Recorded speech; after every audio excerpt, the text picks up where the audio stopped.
how to fix iCloud login blocked account error. If you're getting iCloud's login blocked account error issue whenever you're trying to log into iCloud, so you can try logging in from your browser as well. Go to iCloud.com and just hit the sign in button. If you're getting login blocked account error, then chances are that you could have been trying to log in quite frequently, which is why Apple, for your own restrictive reasons or for your own security reasons, might have restricted your account from accessing their database, right?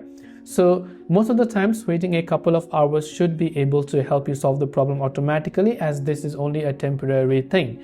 Otherwise, what you can do is you could simply use any sort of VPN or proxy application. So you could use proxy apps and try to see if using those are going to help you solve the problem. You can also try to reset your password using your email and phone number to see if that helps you solve the problem as well.